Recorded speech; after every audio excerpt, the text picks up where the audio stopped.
जय हिंद फ्रेंड्स, कैसे हो आप लोग। तो कल की क्लास में हमने देखा था सदिश, जो सदिशों के गुणन है उसके पर बेस्ड काफी सारे फॉर्मूलेस देखे थे।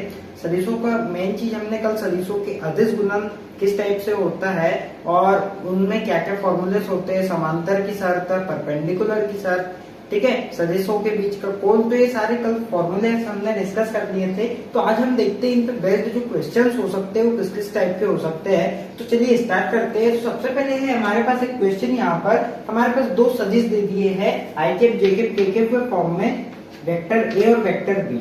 क्वेश्चन में बोला है कि इन दोनों के बीच इन दोनों का अदिश गुणन ज्ञात कीजिए। तो मैंने कल की क्लास में बताया था अदिश गुणन को डॉट से दर्शाते हैं, तो ए डॉट बी लिखा है मैंने, ठीक है। और क्या बोल रहा है क्वेश्चन बोल रहा है कि इन दोनों के बीच का एंगल भी फाइंड कीजिए। इन दोनों के बीच का जो कोण है या कोण की किस कोसाइन वैल्यू है वो अपने को फाइंड करना है, ठीक है। तो कल की क्लास में हमने फॉर्मूले देखे, तो सबसे पहले हम देख लेते हैं सदिशों का अदिश गुणन कैसे होता है, ठीक है।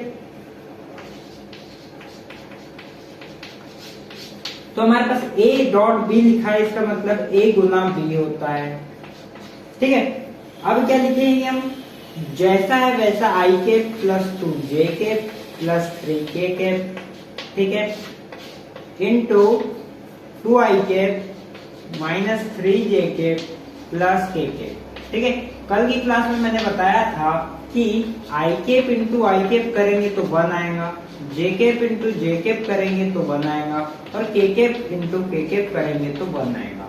इनके अलावा अगर कुछ भी गुना होता है, जैसे आई का जे में हुआ, आई का के में हुआ, जे का के में हुआ, जे का आई में हुआ, के का आई में हुआ, के का जे में हुआ, तो वो सब 0 हो जाएगा, ठीक है। ये तीन जब कंडीशन बनेगी तभी हमें वैल्यू लेना है, अदरवाइज सारा कुछ 0 हो जाएगा, उनको वैल्यू देने की जरूरत नहीं है, ठीक है। ठीक है, इंटू करते हैं। सबसे पहले क्या देखते हैं, आई कैप वाले को आई कैप से डायरेक्ट इंटू कर देते हैं हम, तो हमें सबके साथ इंटू करने की जरूरत नहीं है, क्योंकि जब हमें मालूम है कि आखिर में 0 होना है तो क्यों हम टाइम वेस्ट करें, ठीक है। तो जब आई कैप इंटू 2 आई कैप, तो इसको यहाँ कुछ नहीं मतलब एक, तो हम क्या लिख सकते हैं 1 गुने 2, और ये आई कैप और ये आई कैप, तो आई कैप गुने आई कैप।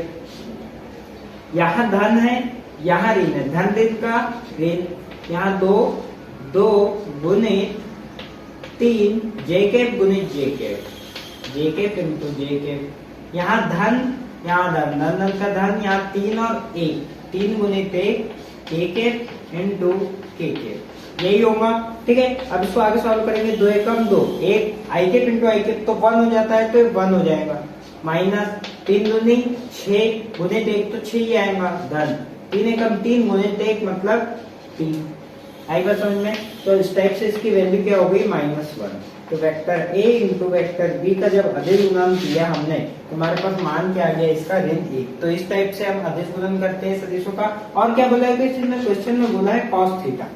कल हमने एक फॉर्मूला देखा था यहाँ पे, चूंकि हमने कल क्या फॉर्मूला देखा था, इसको एक साइड लिख देते हैं, ठीक है, इसको एक साइड लिख देते हैं हम, यहाँ पे लिख देते हैं, ठीक है। क्या फॉर्मूला देखा था, vector A into vector B बराबर से mod of vector A mod of vector B cos theta. तो जब इसको इधर पक्षांतर करेंगे तो हमने कॉस थीटा का फॉर्मूला देखा था, दोनों सदिशों का अदिश गुणन और उनके मापांकों का गुना, यही फॉर्मूला देखा था कल हमने। तो बस ये फॉर्मूले में काय की जरूरत है, ए गुणित बी की, तो ये अदिश गुणन की वैल्यू हमारे पास है। अब हमें दोनों के मापांक का गुणन की वैल्यू नहीं है, तो ये निकाल लेते हैं ताकि हम cos थीटा आसानी से फाइंड कर सके। चलिए तो निकालते हैं हम, उनकी वैल्यू कैसे निकालेंगे। अब हमको क्या चीज मालूम है कि मॉड ऑफ वेक्टर ए क्या होता है, हमने पिछली क्लासेस में देखा था, मतलब ए का मापांक क्या होता है, बी का मापांक क्या होता है, कैसे निकालते हैं हमने पिछली क्लासेस में देखा था। तो इसको फाइंड करेंगे तो कैसे करेंगे, तो ए के लिए क्या है, 1 कुछ नहीं मतलब 1 का स्क्वायर धन 2 का स्क्वायर धन 3 का स्क्वायर, ठीक।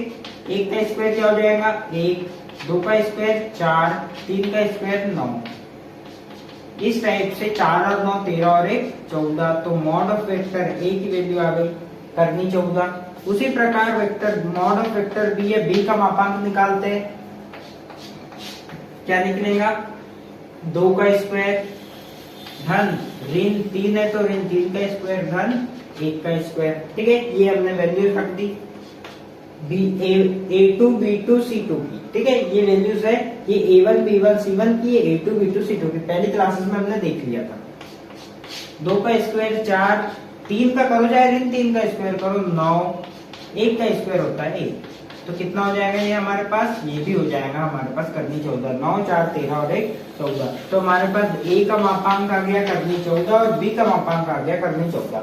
तो हम अब क्या कर सकते हैं, cos थीटा की वैल्यू हम निकाल सकते हैं। तो हमको मालूम है कि cos थीटा बराबर इसे क्या होता है, इन दोनों का सदिश अदिश गुणन मतलब ऋण 1 और बट्टे इन दोनों के मापांकों का गुणा, मतलब A का मापांक क्या निकाला करनी 14 गुने इसका मापांक कितना है करनी 14। तो इस टाइप से हमारे पास जब करनी से करनी का गुना होता है, जैसे मान लीजिए करनी 14 और ये भी करनी 14, जब समान संख्या है और दोनों पे करनी है तो करनी हट जाती है, या इसको क्या लिखेंगे कर 14 लिखते हैं।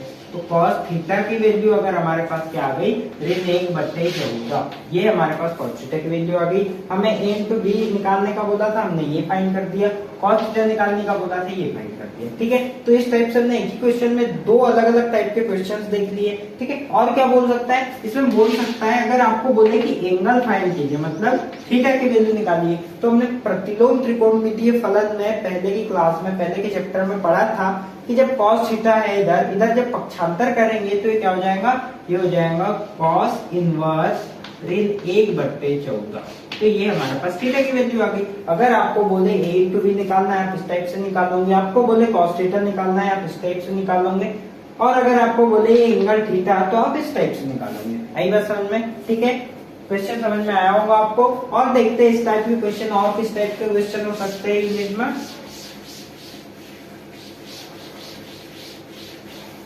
ठीक है, तो और क्या क्वेश्चन है हमारे पास,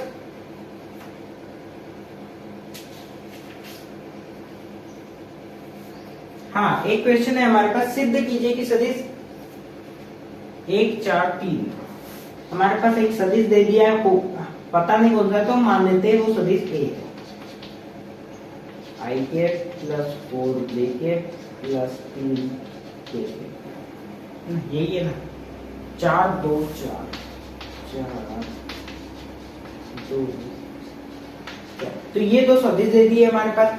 क्वेश्चन क्या बोल रहा है कि क्वेश्चन बोल रहा है कि सिद्ध कीजिए कि करो कि सदिश, ये दोनों सदिश क्या है लंबवत है,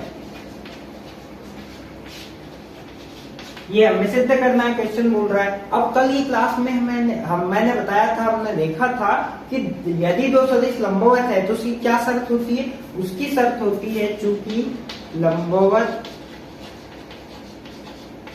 होने की शर्त, ठीक है, दो सदिशों के, यहाँ लिख लीजिएगा, दो सदिशों के लंबवत होने की शर्त क्या देखी थी हमने, उन दोनों का जो अदिश गुना होता है वो क्या होता है 0 के बराबर होता है, ये शर्त हमने कल देखी थी। तो हम देखते हैं इन दोनों सदिशों का अदिश गुना कर दिया और अगर हमें 0 मिल रहा है तो हम समझ जाएंगे या हम सिद्ध कर देंगे कि ये दोनों सदिश क्या है, एक दूसरे के लंबवत सदिश है। लंबवत मतलब एक की डायरेक्शन ये है तो दूसरे की डायरेक्शन ये होंगी या दूसरे की डायरेक्शन यहाँ से होंगी, मतलब दोनों के बीच कितने डिग्री का कोण बनेगा, दोनों के बीच जो कोण बनेगा वो 90 डिग्री का बनेगा। ठीक है, तो क्या लेते हैं हम, 1 गुने 2, ठीक है, पहले इन दोनों को गुने के फॉर्म में ऐसे आप लिख लीजिएगा। ठीक है, उसके बाद क्या करते हैं हम डायरेक्ट कर सकते हैं क्योंकि हमें मालूम है बाकी सब तो 0 हो जाएगा, तो आई कैप से आई कैप का यहाँ कुछ नहीं, मतलब 1 गुने 4, 1 गुने 4, ठीक है, आई कैप इंटू आई कैप, धन धन का धन 4 गुने 2 जे कैप, धन ऋण का ऋण 3 गुने 4 के कैप इंटू के कैप।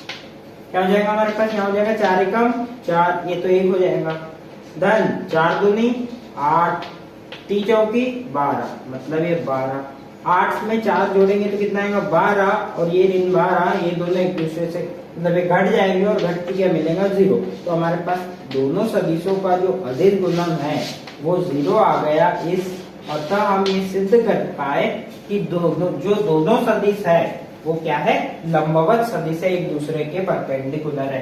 आई बात समझ में, आपको क्वेश्चन समझ में आया होगा। ठीक है, और किस टाइप से क्वेश्चन हो सकता है और देख लेते हैं हम। ठीक है। तो एक आईएफपी क्वेश्चन है हमारे पास कि आया वाला है मतलब पिछले एग्जाम्स में। तो क्या है क्वेश्चन? क्वेश्चन है कि 2 लैम्डा के, है ना, यहाँ है हमारे पास 2 सदिश, एक सदिश ये है हमारे पास, दूसरा सदिश क्या है हमारे पास? दूसरा सदिश है 4 बिंदु बिंदु। ठीक है, तो ये 2 सदिश है हमारे पास। अब क्या बोल रहा है? अब यहाँ पर हमारे पास एक नई चीज आ गई, लैम्डा, मतलब एक अननोन क्वांटिटी या एक अदिश आ गया हमारे पास। ठीक है, इसका मतलब जिसकी हमें मान याद करना है उसको बोलते हैं जो अभिष्ट संख्या है यहाँ क्या आएगी। ठीक है, मतलब यहाँ जो नंबर आएगा वो क्या आएगा। तो ये क्वेश्चन बोला है हमारे पास। अब बोल रहा है क्वेश्चन, सदिश ए तथा बी परस्पर लंबवत हो तो अदिश लैम्डा का मान ज्ञात कीजिए। ठीक है, तो हमें क्या करना है? लैम्डा का मान ज्ञात करना है, जबकि हमें क्वेश्चन में बोला है जबकि दोनों सदिश लंबवत है। ठीक है, क्वेश्चन में हमें बोल दिया है कि दोनों सदिश लंबवत है। अब दोनों सदिश लंबवत है, इसका मतलब हमें मालूम है कि सदिश के लंबवत होने की शर्त क्या होती है? शर्त होती है दोनों सदिशों का जो अदिश गुना होगा वो 0 के बराबर होगा। तो ये शर्त हम देखते हैं, ये शर्त क्वेश्चन में बोला है कि दोनों सदिश लंबवत है, इसलिए हमने ये ले लिया कि भाई ठीक है दोनों सदिश लंबवत है। अब क्या करते हैं? यहाँ मान रखते हैं, ए गुणित बी करेंगे तो क्या आ जाएगा? यहाँ 4 गुना 2, 4 दूनी 8, डायरेक्ट लिख देता हूं मैं। धन ऋण का ऋण 2 का गुना लैम्डा में, तो 2 लैम्डा। धन ऋण का ऋण, यहाँ कुछ नहीं मतलब 1, तो 2 एकम 2 बराबर 0। 8 में से 2 गए तो कितना हुआ? तो ऋण 2 लैम्डा, और 8 में से 2 गए तो ये 6 बराबर 0। इसको पक्षांतर करेंगे तो क्या आएगा हमारे पास? ये इधर ऋण में है, इधर जाएगा तो धन में हो जाएगा। बचा क्या हमारे पास? अब ये 6 है, ये गुने में है तो इसको इधर भेजेंगे तो ये बटे में जाएगा, बचेगा हमारे पास लैम्डा। 2 एकम 2, 2 तिरी 6, तो लैम्डा बराबर इसे 3 आया, या हम इसको लिख सकते हैं कि लैम्डा बराबर इसे 3। तो इस टाइप से हमने क्या कर दिया? लैम्डा की वैल्यू निकाल ली। तो इस टाइप के भी क्वेश्चन है, तो मैंने अभी कितने 4 टाइप के आपको क्वेश्चन बता दिए, 4 से 5 टाइप के क्वेश्चन। इसमें कि क्या क्या हो सकता है, कोण निकालना है तो कैसे होगा, दोनों का अदिश गुना कैसे होगा, दोनों लंबवत है तो कैसे सिद्ध करेंगे कि दोनों लंबवत है, और यदि दोनों लंबवत है तो उनमें कोई अदिश राशि है तो उसको कैसे निकालेंगे। तो इतने टाइप के हमने क्वेश्चंस देख लिए हैं। ठीक है।